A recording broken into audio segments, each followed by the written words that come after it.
नमस्कार, शाम के 7 बजे हैं। बरखवली के साथ आप देखना शुरू कर चुके हैं अपना पसंदीदा न्यूज बुलेटिन देश प्रदेश। बुलेटिन के अगले आधे घंटे में हम आपको दिखाएंगे देश और प्रदेश की वो तमाम बड़ी और जरूरी खबरें जो आज दिन भर सुर्खियों में रही। बुलेटिन की शुरुआत करते हैं संसद के शीतकालीन सत्र से जुड़ी खबर के साथ। गृह मंत्री अमित शाह ने आज लोकसभा में चुनाव सुधारों पर हो रही चर्चा के दौरान पूर्व प्रधानमंत्री जवाहरलाल नेहरू से लेकर अटल बिहारी वाजपेयी तक के समय में हुए एसआईआर का ब्यौरा दिया। देखिए रिपोर्ट। मैं आज आपके माध्यम से इस सदन को और सदन के माध्यम से पूरे देश की जनता को जो झूठ विशेषकर कांग्रेस पार्टी द्वारा फैलाया गया है वो झूठ का मेरे तर्कों के हिसाब से जवाब देना चाहता हूं। बुधवार को गृह मंत्री अमित शाह ने संसद के शीतकालीन सत्र में चुनाव सुधार पर जारी चर्चा का जब मोर्चा संभाला तो कांग्रेस को निशाने के केंद्र में रखते हुए गृह मंत्री अमित शाह ने समूचे विपक्ष पर एसआईआर के मुद्दे पर झूठा प्रचार करने का आरोप लगाया और एसआईआर के इतिहास को बताते हुए निशाना साधा। सबसे पहला गहन पुनर्निरीक्षण एसआईआर कब हुआ? 1952 में। एसआईआर की क्या जरूरत है वो कहते हैं, इसलिए मैं कहता हूं। तो उस वक्त प्रधानमंत्री कौन थे? जवाहरलाल नेहरू। किस पार्टी से थे? कांग्रेस पार्टी से। 1957 में फिर जवाहरलाल नेहरू प्रधानमंत्री थे, कांग्रेस पार्टी से थे। तीसरा हुआ 61 में, उसमें भी जवाहरलाल नेहरू प्रधानमंत्री थे और कांग्रेस पार्टी से। 65-66 में भी हुआ एक ही गहन पुनर्निरीक्षण 2 साल में हुआ। उस वक्त भी श्री लाल बहादुर शास्त्री प्रधानमंत्री थे, कांग्रेस पार्टी थे। 83-84 में हुआ, इंदिरा जी थी। 87-89 में हुआ, राजीव गांधी थे। 92-93-95 में हुआ, नरसिम्हा राव थे। 2002 और 3 में हुआ, तब श्री अटल बिहारी वाजपेयी। गृह मंत्री अमित शाह ने सदन में एसआईआर पर उठे सवालों का जवाब देते हुए एसआईआर के इतिहास को देश के सामने रखा।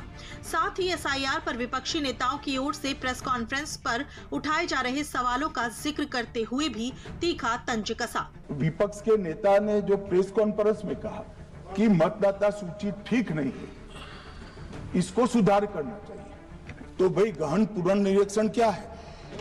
एसआईआर क्या है? मतदाता सूची का सुधार करने की प्रक्रिया है और वो कर रहे हैं तो भी विरोध कर रहे हैं। पुरानी मतदाता सूची कर रहे हैं तो भी विरोध कर रहे हैं। भाई मतदाता सूची पुरानी हो या नहीं, आपका हारना तय है। ये मतदाता सूची से नहीं होता। गृह मंत्री ने सदन के सामने ये साफ किया कि एसआईआर का उद्देश्य नए मतदाताओं के नाम वोटर लिस्ट में जोड़ने का है और ऐसे वोटर्स जिनकी मृत्यु हो चुकी है या जो नागरिक विदेशी हैं, उनके नाम चुन चुनकर लिस्ट से डिलीट करना है। गोरखपुर में महाराणा प्रताप शिक्षा परिषद के 93वें संस्थापक सप्ताह समारोह में सीएम योगी ने युवाओं को ड्रग्स और मोबाइल एडिक्शन से दूर रहने की सलाह दी। उन्होंने कहा कि नशा जीवन को बर्बादी की ओर ले जाता है और शिक्षा संस्थानों को युवाओं के मार्गदर्शन में सक्रिय भूमिका निभानी होगी। ड्रग का भी नशा हो सकता है और यह आपका स्मार्टफोन का भी नशा हो सकता है। इन दोनों नशों से बचिए। जितना बच पाएंगे उतना ही आप अपने आप को भी बचा पाएंगे, देश के भविष्य को भी बचा पाएंगे और अपने परिवार, अपने समाज और अपने राष्ट्र के प्रति अपने उत्तरदायित्वों का निर्वहन कर पाएंगे। आधुनिकता के दौर में टेक्नोलॉजी के अत्यधिक प्रयोग और ड्रग्स की लत से अपने जीवन को अंधकार की ओर ले जा रहे युवाओं को सचेत करता सीएम का ये बयान गोरखपुर की धरती से आया है, जहां बुधवार को सीएम योगी ने महाराणा प्रताप शिक्षा परिषद के 93वें संस्थापक सप्ताह समारोह 2025 में शामिल होकर युवाओं के जीवन में आने वाली चुनौतियों यानी ड्रग्स और मोबाइल एडिक्शन पर चर्चा की। साथ ही समाज में महिला सशक्तिकरण में महंत दिग्विजयनाथ जी महाराज के योगदानों को भी याद किया। नशा माफिया युवा पीढ़ी को अपनी चपेटे में लेने का कुत्सित प्रयास करता है। अकादमिक संस्थाओं को उसके प्रति उतना ही अलर्ट रहना पड़ेगा। युवाओं को उसके खिलाफ एक नई लड़ाई लड़ने के लिए अपने आप को तैयार करना पड़ेगा। महिला सशक्तिकरण की बात करते हैं। महंत दिग्विजयनाथ जी महाराज ने 1953-54 में ही महाराणा प्रताप कॉलेज, महिला कॉलेज की स्थापना गोरखपुर में करवा दी थी। 1956 में महाराणा प्रताप टेक्निकल इंस्टीट्यूट, जो आज महाराणा प्रताप पॉलिटेक्निक और Maharana Pratap institute of technology के रूप में वहां पर संचालित है। बता दें कि महाराणा प्रताप शिक्षा परिषद को श्री गोरक्ष पीठ द्वारा संचालित किया जाता है, जिसकी नींव महंत दिग्विजयनाथ ने 10 दिसंबर 1932 को रखी थी। कार्यक्रम से पहले मंगलवार को सीएम उत्तराखंड के राज्यपाल गुरमीत सिंह के साथ श्री गोरखनाथ मंदिर में दर्शन पूजन करने भी पहुंचे थे। इंडिगो संकट पर सरकार अब सख्त मोड में है। हाई डिमांड रूट्स पर एयरलाइन की 10% फ्लाइट्स घटाने का आदेश जारी कर दिया गया है।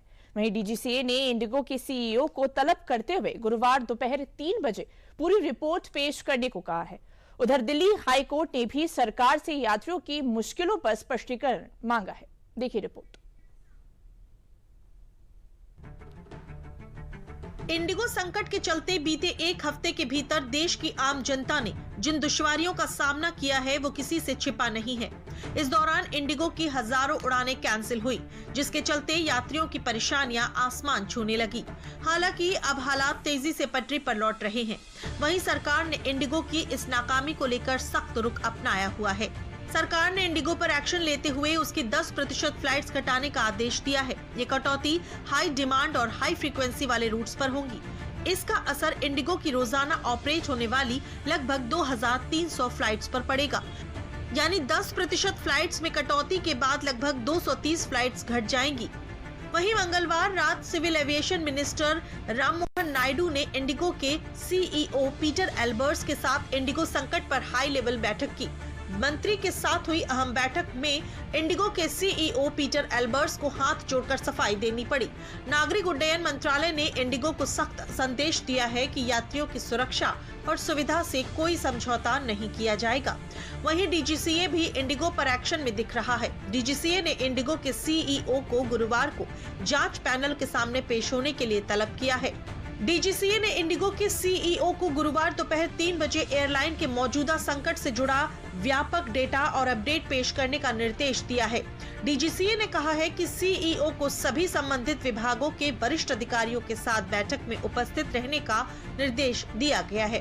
बैठक में एयरलाइन को उड़ानें बहाल करने, पायलटों और चालक दल की भर्ती योजना, पायलट और केबिन क्रू की संख्या, रद्द की गई उड़ानों की संख्या और अब तक जारी किए गए रिफंड आदि के बारे में अपडेट पेश करने को कहा है। वहीं बुधवार को दिल्ली हाई कोर्ट में इंडिगो संकट पर सुनवाई हुई, जिसमें हाई कोर्ट ने सरकार से फंसे हुए यात्रियों के प्रबंधन और हवाई अड्डों पर उत्पीड़न को रोकने के लिए किए गए इंतजामों के बारे में स्पष्टीकरण मांगा। यूपी में एसआईआर पर सियासी तकरार थमने का नाम नहीं ले रही है। सपा प्रमुख अखिलेश यादव ने एक बार फिर एसआईआर के जरिए मतदाताओं का नाम वोटर लिस्ट से हटाए जाने का दावा किया है, जिस पर यूपी सरकार की ओर से पलटवार भी देखने को मिला है।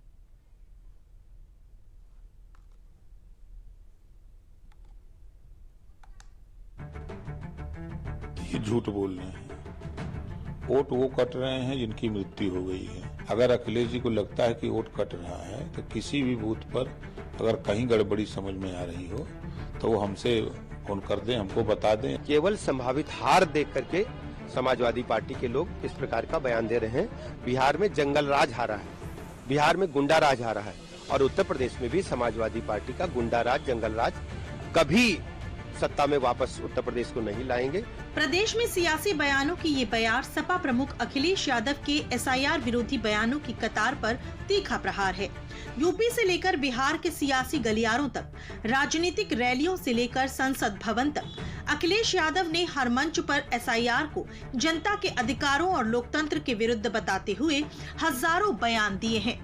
इसी कतार में मंगलवार को अखिलेश यादव ने ये दावा किया कि एसआईआर से यूपी में 5 करोड़ वोट कट जाएंगे। कि यूपी के 5 करोड़ वोट कटने जा रहे हैं, 5 करोड़ वोट। और वो कारण ये है कि जो मैपिंग ऐप है जब फाइनल कंक्लूडेड रिजल्ट आएगा कि कितना फॉर्म जमा हुआ है, क्या हुआ है, तो आप देखेंगे कि 5 करोड़ लोगों के वोट कटे हुए मिलेंगे।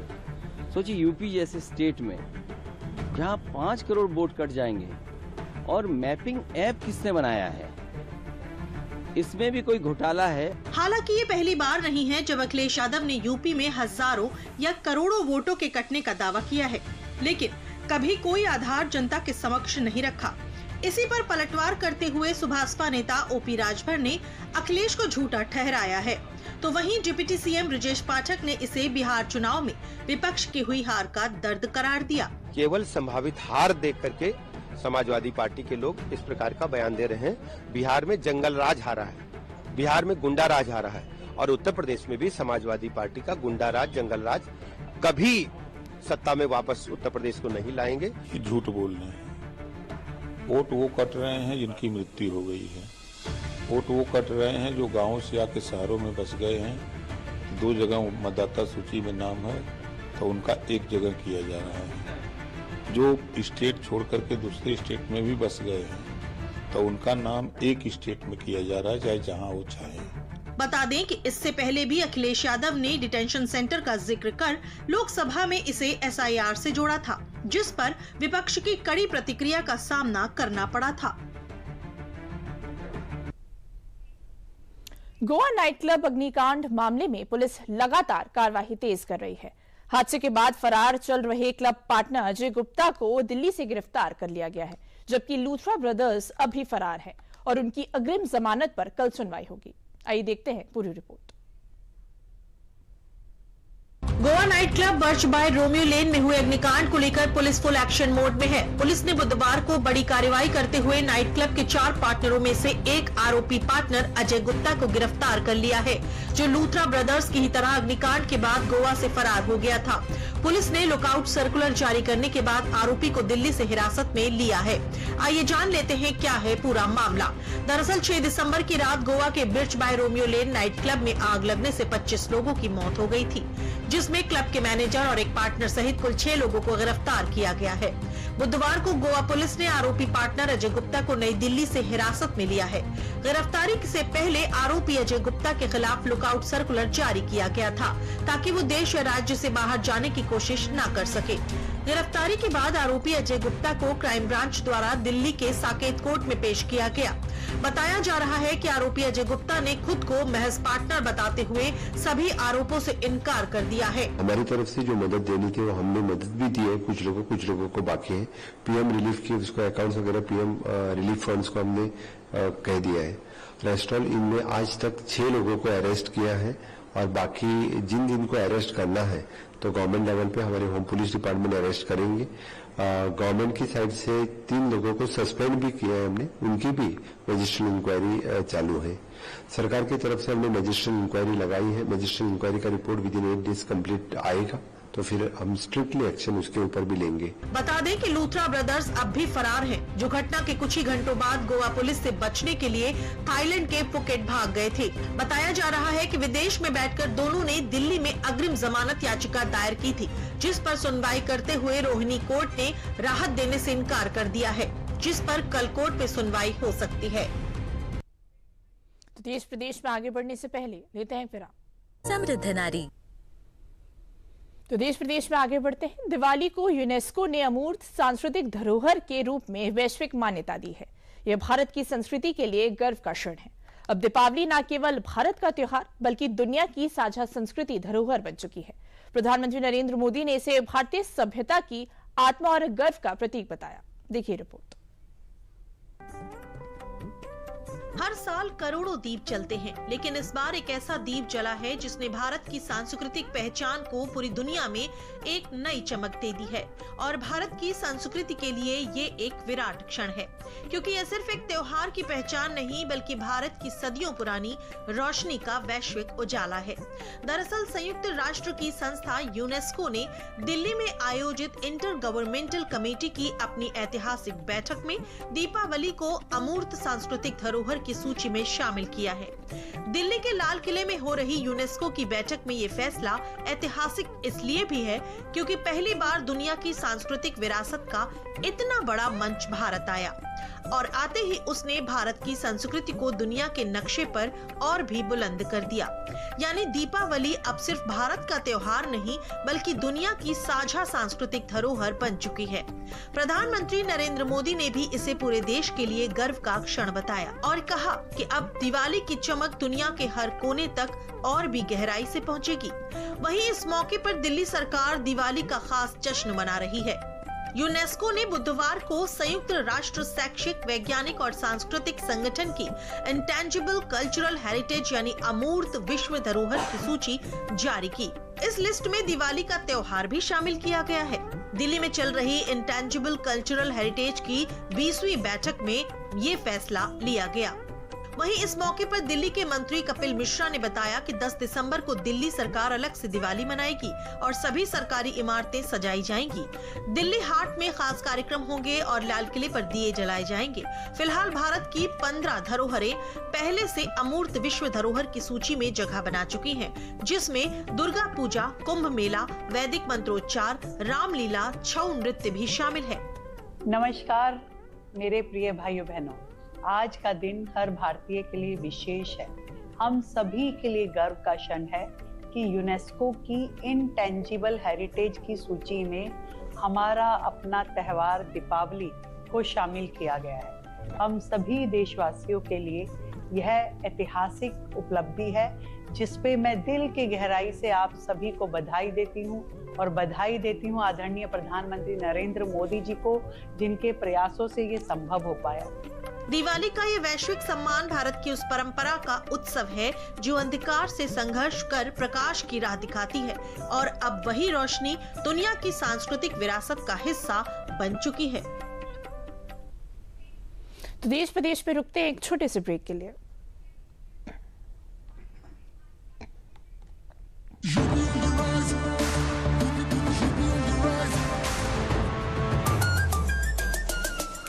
UP on the rise, सुन ले आसमां, डबल इंजन का ये मिशन है महान। 2047 तक हम न रुकेंगे, 6 ट्रिलियन का ड्रीम पूरा करेंगे।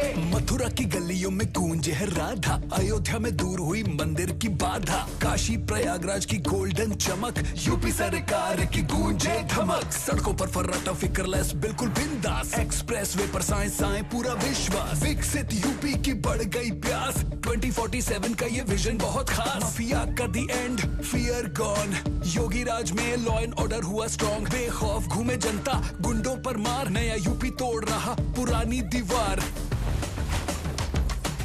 यूपी ऑन द राइज, सुन ले आसमां, डबल इंजन का ये मिशन है महान। 2047 तक हम न रुकेंगे, 6 ट्रिलियन का ड्रीम पूरा करेंगे। तो देश प्रदेश में आगे बढ़ते हैं। अयोध्या में राम मंदिर प्राण प्रतिष्ठा की दूसरी सालगिरह इस बार 31 दिसंबर को मनाई जाएगी। पौष शुक्ल द्वादशी की तिथि के अनुसार होने वाला यह आयोजन सादे और पारंपरिक रूप में संपन्न होगा। ट्रस्ट ने धार्मिक अनुष्ठानों की तैयारी शुरू कर दी है। आइए देखते हैं पूरी रिपोर्ट। मर्यादा पुरुषोत्तम प्रभु श्री राम के पवित्र अयोध्या धाम में हाल ही में पीएम मोदी की ओर से राम मंदिर के शिखर पर हुए भव्य ध्वजारोहण के बाद अब अयोध्या नगरी एक बार फिर भक्ति और उत्सव के रंगों से भरने वाली है, क्योंकि 22 जनवरी 2024 को राम मंदिर में रामलला की प्राण प्रतिष्ठा के बाद अब इसकी दूसरी वर्षगांठ की तिथि पास आ रही है। इस बीच रामलला की प्राण प्रतिष्ठा समारोह की दूसरी सालगिरह को लेकर श्री राम जन्मभूमि तीर्थ क्षेत्र के महासचिव चंपत राय का बड़ा बयान सामने आया है, जिसमें उन्होंने बताया है कि प्राण प्रतिष्ठा की सालगिरह 22 जनवरी 2026 की जगह 31 दिसंबर 2025 को होगी। तो भारतीय पंचांग के अनुसार रामलला के विग्रह की प्राण प्रतिष्ठा की दूसरी वर्षगांठ ये 31 दिसंबर 2025 को होगी। पीएम मोदी मोदी की अगुवाई में जन जन के आराध्य भगवान श्री राम के भव्य और दिव्य मंदिर की प्राण प्रतिष्ठा से देश के सांस्कृतिक इतिहास में नया अध्याय जुड़ गया था।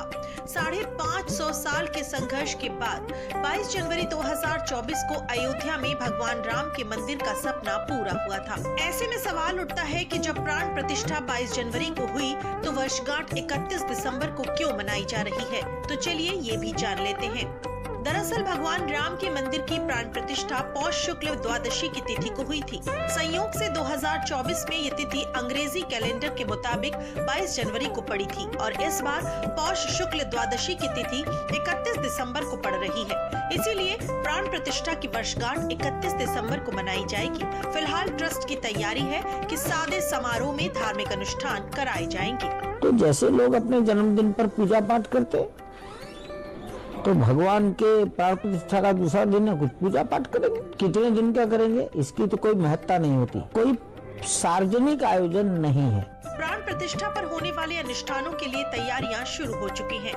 प्रशासन ने इस बार कार्यक्रम को पूरी तरह सादा और पारंपरिक रूप से आयोजित करने का फैसला किया है, जिसके चलते इस बार किसी खास मेहमान को निमंत्रण नहीं भेजा गया है। वाराणसी में काशी तमिल संगमम 4.0 लगातार उत्साह का केंद्र बना हुआ है। दक्षिण भारत से आए व्यापारियों, कलाकारों और छात्रों के दल का काशी में गर्मजोशी से स्वागत किया गया। काशी विश्वनाथ धाम के दर्शन से तमिलनाडु से आए श्रद्धालु अभिभूत नजर आए और बेहतरीन व्यवस्थाओं के लिए उन्होंने आभार जताया। अब देखते हैं पूरी रिपोर्ट। तस्वीरें वाराणसी से हैं, जहां बुधवार को काशी तमिल संगम 4.0 के तहत दक्षिण भारत से व्यापारियों और कलाकारों का दल काशी पहुंचा। तमिलनाडु से आए इस दल में 220 सदस्य हैं, जिन्हें मंदिर प्रशासन द्वारा काशी विश्वनाथ धाम के भव्य कॉरिडोर का विस्तृत भ्रमण करवाया गया। भ्रमण के दौरान सभी ने धाम के ऐतिहासिक स्वरूप, नवनिर्मित सुविधाओं और कॉरिडोर के इतिहास के बारे में जानकारी प्राप्त की। काशी विश्वनाथ धाम के दर्शन से अभिभूत हुए सदस्यों ने वंदे मातरम और भारत माता की जय का नारा लगाया। बेहतर व्यवस्था के लिए तमिल सदस्यों ने पीएम मोदी और सीएम योगी को धन्यवाद दिया और कहा कि ऐसा स्वागत और ऐसा दर्शन पूजन हमारे लिए कभी संभव नहीं था। हमारे प्रधानमंत्री नरेंद्र मोदी जी और योगी जी को बहुत बहुत धन्यवाद करती हूँ, क्योंकि हमारे देश की काशी और तमिलनाडु के संबंध के अभियान के उन्नति के लिए हमारे प्रधानमंत्री अधिक तमिल के बारे में अधिक मुख्य देते हैं। उसके अनुसार हम तमिलनाडु से यहाँ आए हैं। बहुत बहुत इंतजार होकर बहुत खुशियों के साथ हमें स्वागत किए हैं। बहुत खाना भी बहुत अच्छा ही दिए हैं। बहुत बढ़िया था। Everywhere the train, the food, the arrangement in the for staying in Varanasi and the Darshan excellent, बहुत बढ़िया था। सबको धन्यवाद। वाराणसी में 15 दिसंबर तक चलने वाले काशी तमिल संगमम 4.0 में दिल्ली से राष्ट्रीय पुस्तक न्यास से पुस्तक परिक्रमा वैन आई हुई है। इसमें पढ़ने और खरीदने के लिए 70 से अधिक भाषाओं में विभिन्न प्रकार की पुस्तकें उपलब्ध हैं। इसमें हिंदी, इंग्लिश, तमिल इत्यादि भाषाओं में ज्ञानवर्धक और हर विषय की पुस्तक है, जिससे कि पठन पाठन को बढ़ावा दिया जा सके और इसका लाभ काशी तमिल संगम 4.0 में आने वाले दर्शक और यात्रियों को मिल सके। महाराष्ट्र के गढ़चिरौली में नक्सल मोर्चे पर बड़ी सफलता मिली है। क्या है पूरा मामला, देखिए इस रिपोर्ट में।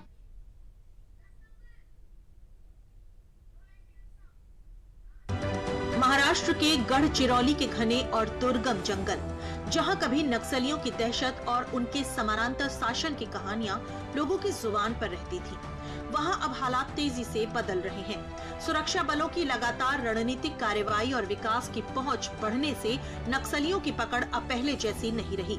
इसी अभियान को बुधवार को एक बड़ी सफलता मिली, जब 82 लाख रुपए के कुल इनाम वाले 11 हार्डकोर नक्सलियों ने खुद पुलिस के सामने आकर हथियार डाल दिए। गढ़चिरौली महाराष्ट्र का अत्यंत प्रभावित नक्सली इलाका माना जाता है, जहां बुधवार को महाराष्ट्र के गढ़चिरौली जिले में पुलिस महानिदेशक रश्मि शुक्ला की मौजूदगी में 11 नक्सलियों ने सरेंडर किया। इनमें 2 डिविजनल कमेटी सदस्य, 3 प्लाटून पार्टी कमेटी सदस्य। बाराबंकी के पूर्वांचल एक्सप्रेसवे पर आज दोपहर रफ्तार का कहर देखने को मिला, जहां दो कारों की भयावह टक्कर में 5 लोगों की मौत हो गई। क्या है पूरा मामला, देखिए इस रिपोर्ट में। पूर्वांचल एक्सप्रेस वे पर बुधवार दोपहर एक भीषण सड़क हादसे की ये तस्वीरें बाराबंकी जिले से हैं, जिसमें एक ब्रेंजा कार ने सड़क पर खड़ी वैगनार कार में टक्कर मार दी। इस हादसे में 5 लोगों की मौके पर ही मौत हो गई। इस हादसे में 5 लोग घायल हुए हैं।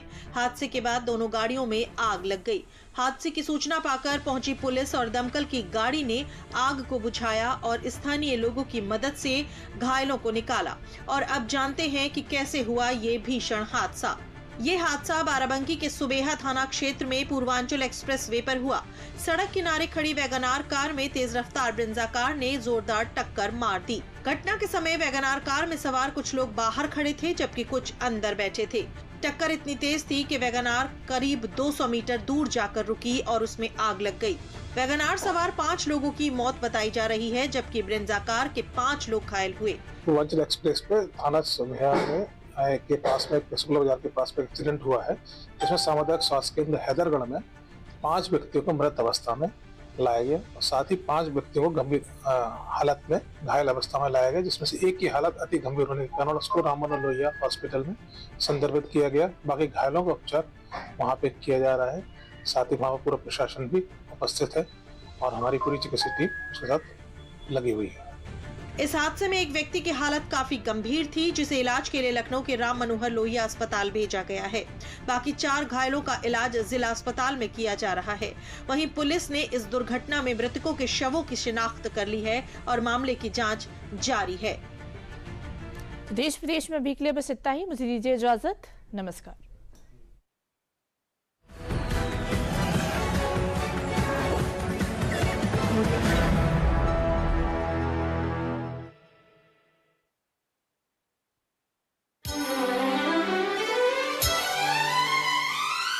अगर इन महिलाओं ने